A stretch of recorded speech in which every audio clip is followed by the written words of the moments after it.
Why is the topic of Hubble important? Because in pre-Islamic Arabia, the Quraysh tribe and the Arabs in Mecca and Medina, Northern Arabia, they worship at least 360 gods and goddesses. According to these Muslim sources, there was an idol of the god Hubble or Hubal. Hubble was represented by the moon. He's the moon god, meaning the moon was his symbol. And he was considered the Lord of the Kaaba, the Lord of Mecca, the chief god in Mecca, and the Kaaba. Now, you know why that's interesting? Anyone who studied ancient Near Eastern polytheistic pagan religions will know. You will not find where they will build a house of worship for more than one god. Other gods could be honored there, yes, but the house would be consecrated to one chief god. According to Islamic tradition, the Kaaba was built for the worship of which God? According to Islamic tradition, the Muslims. Allah. Now, the Kaaba was built for Allah. Allah, yes. This was his house. It was called Bayt Allah. They'll tell you that the pagans then added other gods and goddesses. Now, the same Muslim sources say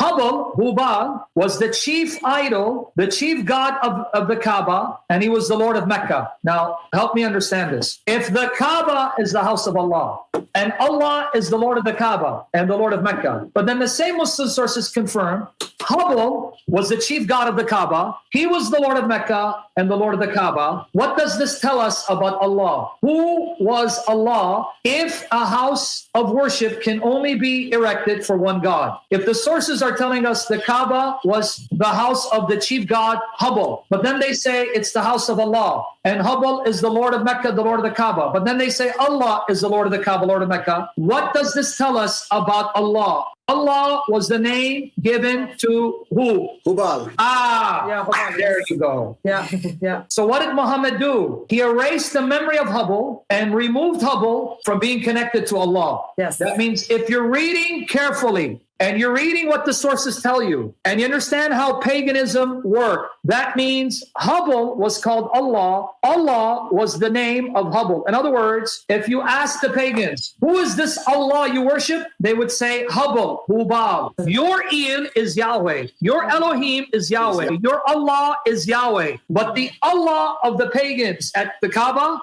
was Hubal. The El of the pagans at the Kaaba was Hubal. The Elohim of the pagans at the Kaaba, his name was Hubal. Yes. So in other words, if I read the sources carefully, this is the conclusion. Hubal was the Allah of the Kaaba. Allah's name was Hubal, Hubal. If you understand that, I want you to see a second problem for Muslims.